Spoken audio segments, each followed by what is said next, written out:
Greetings. My name is Sarah Elaine Ramirez, also known as SE. Welcome to my world.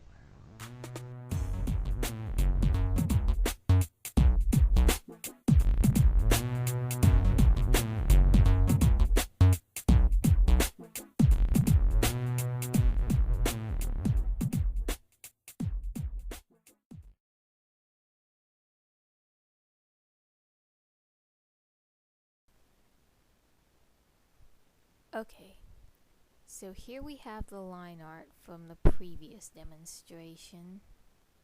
That is, assuming that anyone was able to see the line art demo, because I had so many problems getting that thing to export. I finally had to get my husband to do it on his computer. And if you've used Windows Movie Maker before, you know that means fixing all the individual source files and stuff. But I digress. So anyway, now I can hide the pencils layer because I don't need it anymore. See how nice and crisp everything looks now? And I make a layer called white, which is exactly what it says on the tin, a white background that I put behind the inks. Above the white layer, I put a layer called colors. Why do I feel like there's a politically incorrect joke here just waiting to happen? But anyway, I put both under the inks so that the colors don't show up on top of the lines, and the white layer is just there as sort of a placemat so that I can see how the colors show up. I have my own color palettes that I use for my art based on individual series that I'm working on, but as you see right there, sometimes I like to cheat and sample from one of my previous works of art. Anyway, I just pick a color and fill in the lines. There's no one way to do this, so I'm just outlining the bigger sections and filling them in with the fill command. I like to expand my selection when I do this so that it doesn't leave an alias ring around the area I selected. Remember, Ctrl Z is your friend. Also, you can toggle between the brush tool and the eraser brush by pressing B and E, respectively. It's B as in Bravo and E as in Echo. I only ever use Photoshop, though. I'm not all that familiar with GIMP or Psi or any of those other paint programs. That's more my sister's area of expertise. I have a tendency to do the boring colors first. Skin tones, hair, etc. I'm not sure why exactly.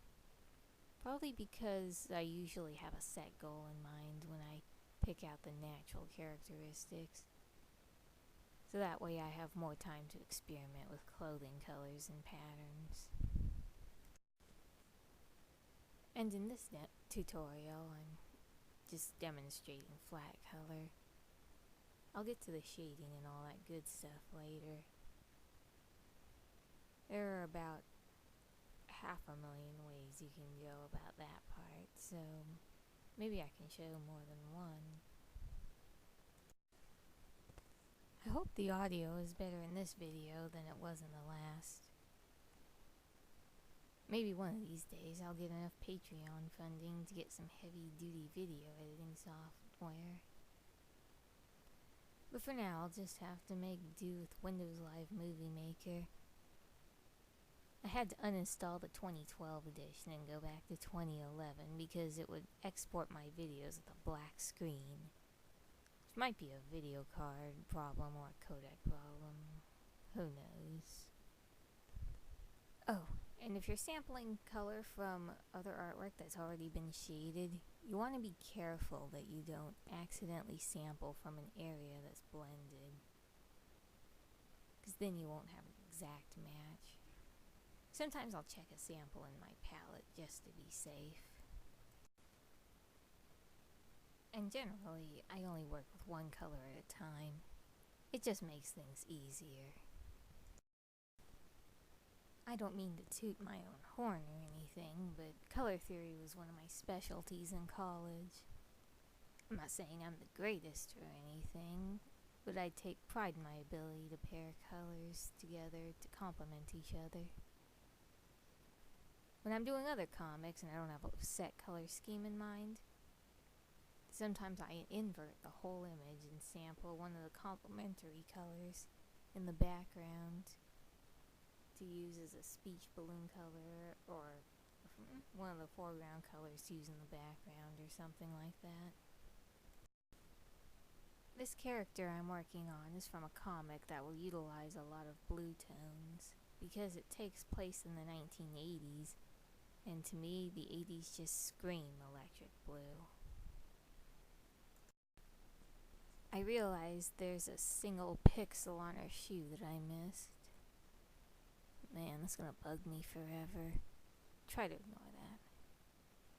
I guess it's not that big of a deal.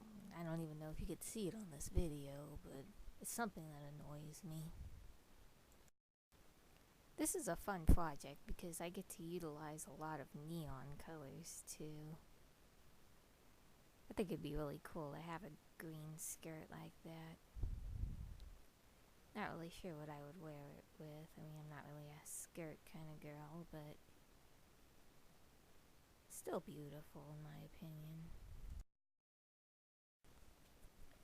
So I'll finish adding those lime green details and then I'll move on to the yellow. As you can see, I've already got this character's color scheme, planned out. Remember, Control Z is your friend. Yellow and other really light colors, such as white or light gray, are usually difficult to shade, especially when you're taking the easy way out with the burn dodge tools like I usually do. Oops, spoiler alert. But I'm not going to be going over shading in this tutorial. I'll save that for the next one. Because there's a lot of different ways to go about shading. There's burn dodge, which I usually use. Then there's a cell shading technique I've been utilizing for a different comic I've been working on.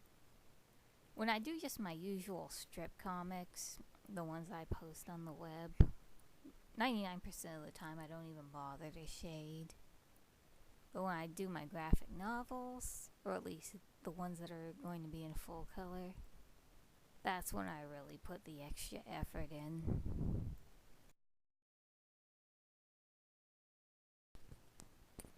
See? Now I can make those gloves black so that I can highlight them later if I want. The way you shade and highlight something can really change the texture. It can mean the difference between vinyl and spandex, for instance. Of course, now that we're on the subject of texture, I'll be adding pattern textures in later. I'm not sure if that's something a lot of digital artists like to do because you have to be really careful with preset patterns. Like, for example, if I'm going to add stripes to a character's t-shirt, I want to do that in the ink stage because the pattern has to conform to the way the character is positioned and contour to their body shape and all that good stuff. And as you can see, my character has blue accents in her hair. But I'm going to add that in the next tutorial when I do the shading and textures, because there's a special way that I do that to give her hair sort of a hand-dyed look. I use a separate layer and alternate brushes. It's a lot of fun, you'll see. Getting into those narrow, jagged areas is the hardest part of the coloring process, especially because I'm really neurotic about getting every single pixel filled. Though I should probably just relax because some of them can't even be seen at normal resolution on the computer, much less in print. Still, I guess there's no use going half-baked on a project if I can help it.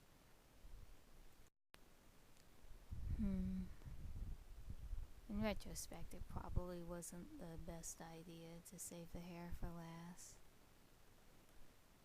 Ah well. course, there are many different ways to fill an area with color.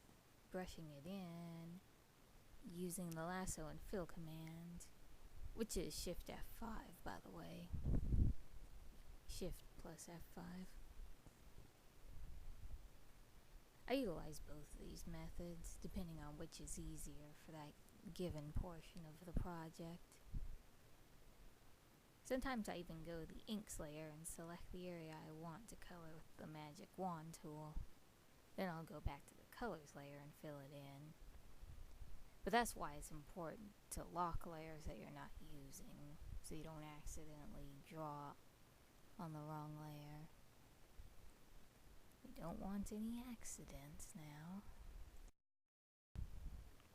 You've probably already noticed this, but those reference pics are concept art and parts of the comic that I've already completed. So you can get a glimpse of what the finished product is supposed to look like. This comic in particular is about an 80s new wave band that travels through time and fights the forces of terrible pop music. I know the premise sounds kind of corny, but that just means I can do a lot with the actual, substance of the comic.